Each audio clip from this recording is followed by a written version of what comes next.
mbere y'ikibazo nananiwe kugisubiza umutima urankomanga ngo nitwibuke twongere twibuke. Hashize imyaka 27 Jenoside yakorewe Abatutsi baye mu Rwanda.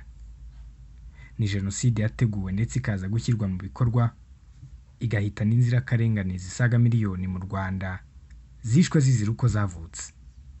Mu gutegura iyi Jenoside, imwe mu ntwaro nyinshi zifashishijwe kandi zanatije umurindi iyi Jenoside harimo n'umwuga w'itangazamakuru. Mu butegetsi bwa kane, itangazamakuru ryifashishijwe mu guhembera urwango mu Banyarwanda ndetse no kwigisha kwica ubwoko bwahigwaga aribwo bw'Abatutsi, aho ubutegetsi bubi aribwo bwaryifashishaga. Mu biza ku isonga mu binyamakuru uyu munsi mu cyegeranyo One Nation Radio yaguteguriye harimo ikinyamakuru Kangura, Radio RTLM ndetse na Radio Rwanda. Ibi tugarukaho muri iki cyegeranyo ariko byavuye muri raporo yo muri 2015 ya Komisiyo y'Igihugu yo kurwanya Jenoside CNLG kwitegurwa n'ishyirwa mu bikorwa rya Jenoside yakorewe Abatutsi mu yahoze ari Perefegitura ya Gisenyi.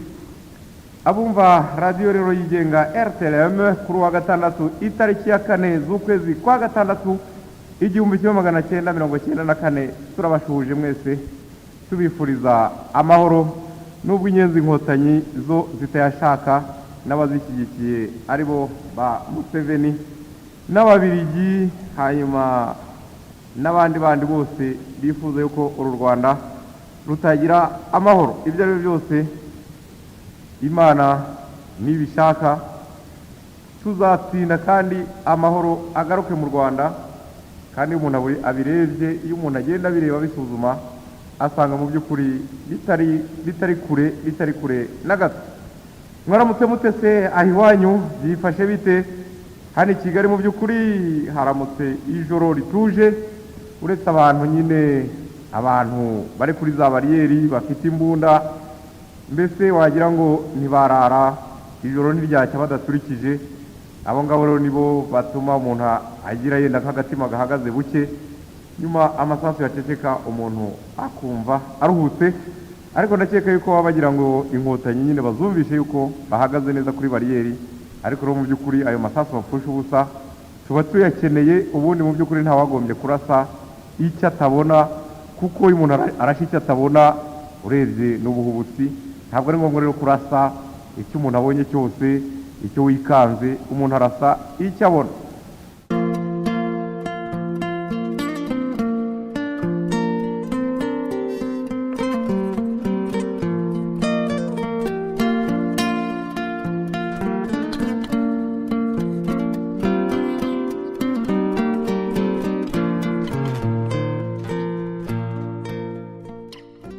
Ikinyamakuru Kangura nicyo duheraho. Iki kinyamakuru Kangura ubundi cyatangijwe na Hassan Ngeze, uyakomoka mu yahoze ari komini Rubavu, Perefegitura ya Gisenyi muri Gicurasi mu 1990. Nibwo cyatangiye. Cyasohoye inyandiko zacyo kugera muri 1995 ubwo hasohokaga nimero yacyo ya nyuma yasohokeye hanze y'u Rwanda. Kangura yakwirakwije urwango inakangurira Abahutu kwanga no kwica Abatutsi. Nyuma y'amezi 2 RPF inkotanyi itangije urugamba rwo kubohora igihugu, Kangura yasohoye inyandiko yitwa Appel à la conscience des Bahutu. Iyi yagaragaragamo inyandiko amategeko 10 y'Abahutu. Iyi nyandiko itangira yerekana ko icyo Abatutsi bashaka ngo ari ukumena amaraso no gufata ubutegetsi ku ngufu.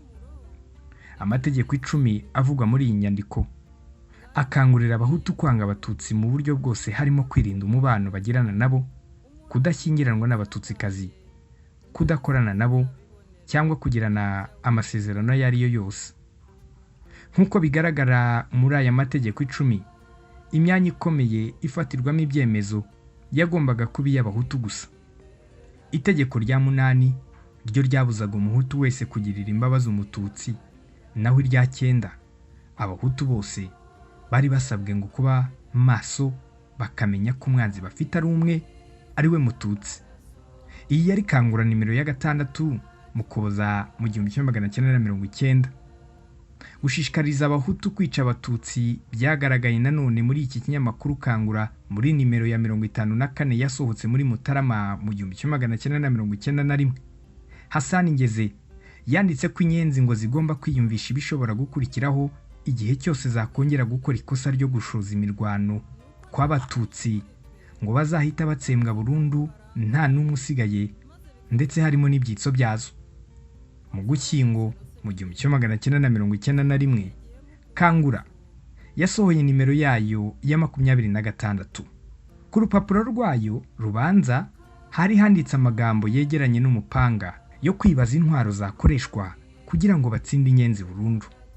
Hafi y'ayo magambo hari hariho n'ifoto ya Kayibanda wayoboye Repubulika ya mbere, n'andi magambo avuga ko uwagarura revolisiyo yo mu 1959 y'abahutu ngo yaba imwe mu ngamba zafasha gutsinda inyenzi ntutsi. Kuri iyi paji kandi hanagaragaraga ubundi buryo busanzwe buhari bwo kurwana bugaragaza imodoka y'intambara n'abasirikare ku rugamba. Muri iyi nimero Hasani Ngeze yibukije abahutu revolisiyo yo mu 1959 avuga ko imipanga n'izindi ntwaro arizo zakoreshejwe mu kwica abatutsi. Muri iyi revolisiyo y'1959 umwanditsi yise iy'abahutu yabaye iyo kwica no kumenesha abatutsi.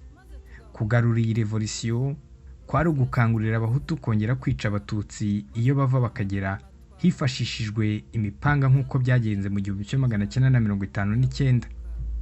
Iyi yari Kangura nimero 26 Ugushyingo 1991 ku ipaji yayo ya 15.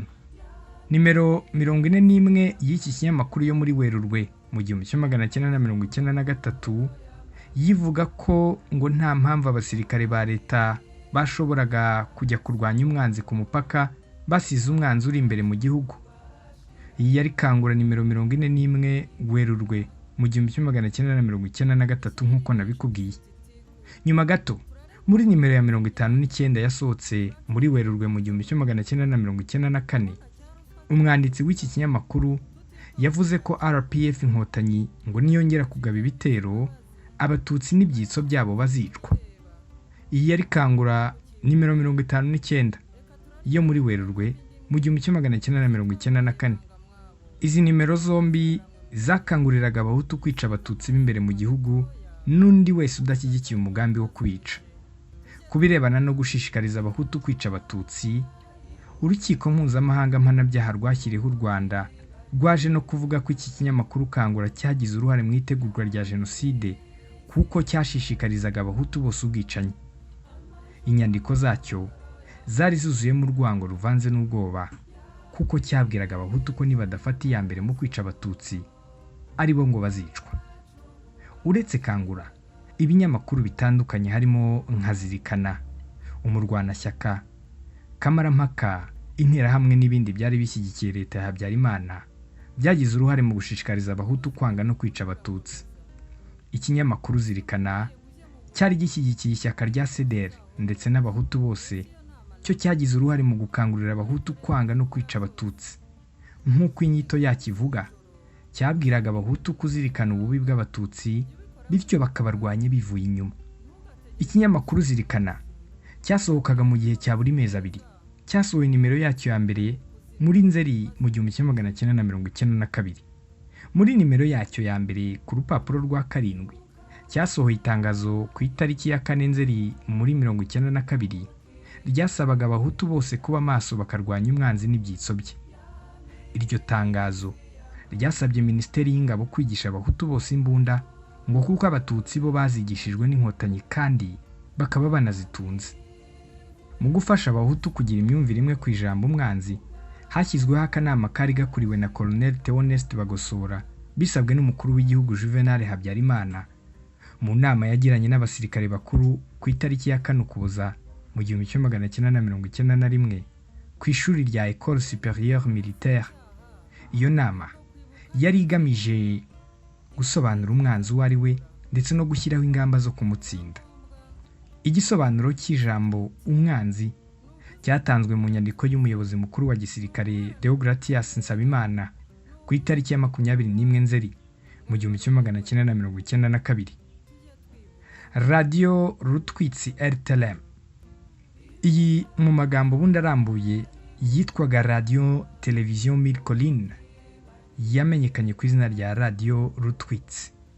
Yatangiye kumvikana uhereye ku itariki ya 8 Nyakanga mu 1993 kugera ku itariki ya 31 Nyakanga mu 1994. Iyi yashinzwe na bamwe mu banyapolitiki bari bashyigikiye ubutegetsi bw'igitugu bwariho, bagize uruhare mu itegurwa n'ishyirwa mu bikorwa rya Jenoside yakorewe Abatutsi mu 1994. Abari bagize komite yayitangije harimo Felicien Kabuga wari perezida wayo, Ignace Mahagari akaba umwanditsi, abandi bakabamo Ferdinand Nahimana, Joseph Serugendo, Ephraim Nkezabera, Augustin Hatari, Charles Nzabagerageza, Jean Bosco Barayagwiza na Silas Mucumankiko. RTLM yatambutsaga ubutumwa n'ibiganiro bikangurira abahutu kwanga no kwica abatutsi. Ibi byakozwe mbere ya Jenoside n'igihe yari irimbanije muri 1994. Abanyamakuru bayoboraga ibiganiro nka Bemeriki Valerie, Habimana Kantano. Ibiganiro byabo byakanguriraga abahutu kwica abatutsi n'undi muntu wese utarushyigikiye ubutegetsi bwa Habyarimana. Ibijyanye n'urugamba hagati y'inkotanyi n'ingabo z'igihugu byavugwaga kuri Radio RTLM byabaga byuzuyemo urwango no kwambura umuntu abo mu mutwe wa RPF Inkotanyi. Ingero ni nkaho bitaga inkotanyi ko ari inyenzi mburagasani zifite amatwi maremare n'imirizo.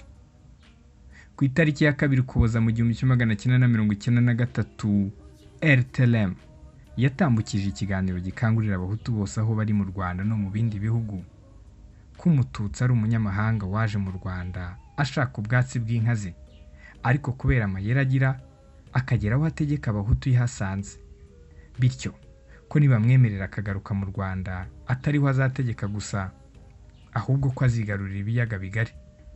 RTLM yatambutsaga ibiganiro byinshi byo kwerekana ko Umututsi afite umugambi wo kurimbura abahutu bose, bityo bagahamagarirwa gufata iya mbere bakamurwanya.